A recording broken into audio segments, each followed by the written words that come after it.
Hey everyone, welcome. I'm Naomi, and today I'm coming at you with a very controversial hot take in the yoga and fitness and wellness world.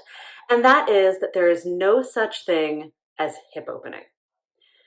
Now, you might be thinking, well, what do you mean by hip opening? Well, have you ever heard somebody say, I really want to open my hips, or I would feel so much better if my hips were more open? Or have you ever gone to a yoga class where the instructor says, we're going to do hip openers today?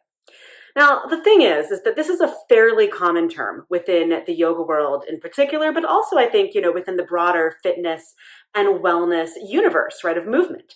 And when I think hip openers, the first thing that I think of is my hips are not a can of beans, right? Or a jar of tomato sauce, right? My hips are not a door, my hips are not a book that you can just like open up, right? My hips are much more sophisticated than that. Plus, they don't really function in that way. And so that's really the first thing that I think. And so it's like, well, no, you can't open your hips, right? That's not how they work. And then you might say to me, well, Naomi, it's just words, right? It's just a term, right? That term can mean anything. And you're absolutely right. That term can mean anything. But let's back that up and say, well, when somebody says, I really want to open my hips, or I really need to do some hip openers because XYZ, or when a yoga teacher or a movement teacher says, we're going to do hip openers today, what are they actually talking about? Okay, what are they really talking about? I think that's the first thing that you want to ask yourself. If you're doing hip openers, what does that mean?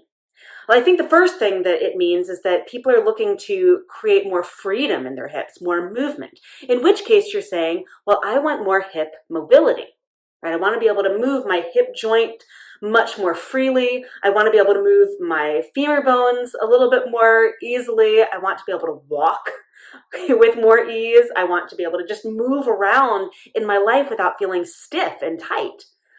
And that's really cool. But again, I think, what we're doing is, saying the opposite of tight and stiff is open. When actually the opposite of stiff, might be, more mobile, right? Or more loose. Okay. The opposite of tight might not actually be more stretchy, like at least not in your body. It actually might mean it's stronger. Because sometimes when your body, your hips in particular, rather, are tight, what that is actually indicating is not a lack of openness, which is not something that you can actually measure, but it's that the joints themselves are not as used, right? They might not have the same kind of movement capacity, right? They might not have the same strength. So, instead of thinking in this very binary way about what is the opposite of tight or what is the opposite of stiff, what we actually have to think is a little bit more broadly, which is what do I want my hips to feel like? And that's not as easy to say at the beginning of a class when you're teaching, or if you're putting it, on the thumbnail of a YouTube video, right? You can't say, this is a practice for hips that move more freely as you walk through the world and in your life, like all of that. People would be like, and bye, I'm done.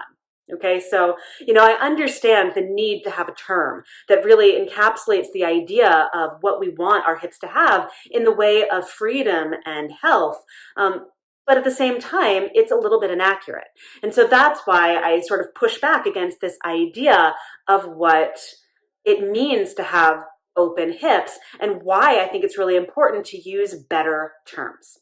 So let's for a moment just talk about like what it means to have healthy hips, okay? Not open hips. What does it mean to have healthy hips? Okay? What it probably means is that you feel more comfortable moving around, right? It feels not super challenging to get up off of the floor or to sit down on the ground, right? That, maybe when you're getting in and out of bed or getting in and out of your car or picking your kids up off of the ground, you don't feel strain and tension in your hips. You feel a little bit more ease. Not every time, we're human. Right? I'm assuming if you're watching this video that you're human. I'm going to go out on a limb and guess, but we're humans. There are going to be days certainly where your hips feel, a little bit less good than others, but generally speaking, that's what we're after. So, what do we want then? Well, what do we need?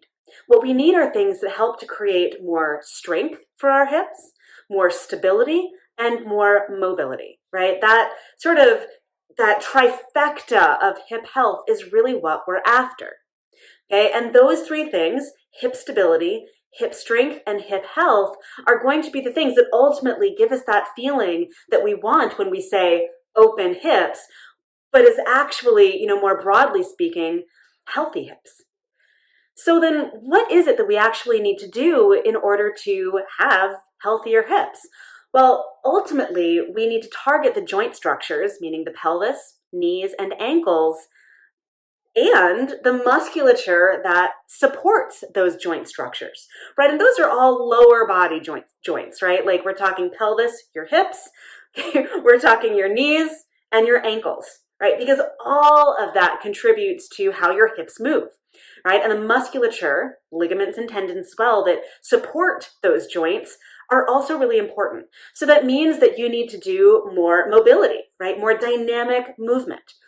Okay, you need to do things that create more movement, not just in one direction for your hips, your knees, and ankles, but creating a variety of movement options for your hips, knees, and ankles. It also means that you need to train those areas of your body to sustain more load. You need to increase the load capacity for your hips, your knees, and your ankles.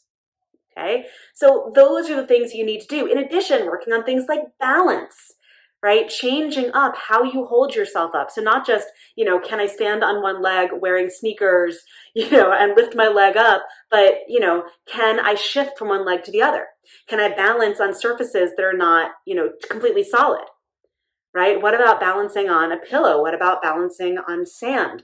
What about balancing in bare feet versus tennis shoes, like what about balancing on my tiptoes instead of, on my entire foot? So it's really sort of changing up the way that you hold yourself, because all of that will impact those joint structures of the lower half of your body. So ultimately, that's a lot of what we need to do in order to create healthier hips. Okay, so regular movement, dynamic movement, right? Increasing the capacity, load capacity that those joint structures can sustain, that our musculature can sustain, right? And also varying the way that we carry things, not only load, but also our own bodies, right? Our body weight, balance. Okay, so those are the ways that we approach creating healthier hips. And all of that is really fantastic. It just is a lot more complex than saying, let's get you some open hips. Okay, so I know that that's a lot, and I know that, it feels like I'm being really nitpicky over language, but I really do think that language matters. And the reason that I think that language matters is that the more we know about the nuance of what creates healthier hips, right, what it actually means to have hips that feel healthy, not just open, but hips that feel healthy, right? Hips that feel stronger, hips that feel more mobile, hips that feel more stable for us and steady. Okay, like once we have a better idea of what that is and what it takes to get there, then we don't really need to worry about, well, do I have open hips or not? We understand that it's so much more than that. So I hope that although this is maybe a little bit of a controversial take, maybe it's something where you're like, I don't know, I'm not sure I'm still totally on board. Maybe at the very least, it's given you something to think about when it comes to the idea of having healthy hips. And that when you hear the term open hips or hip opening, you think to yourself, is it just hip opening or is it something more? If nothing else, if I have given you that food for thought, then that's what I came here to do. So thanks for tuning in today. Like I said, I hope this has been useful, and I look forward to seeing you back again soon, next time for some actual hip movement. So stay tuned for that in my next video. Until then, bye everyone.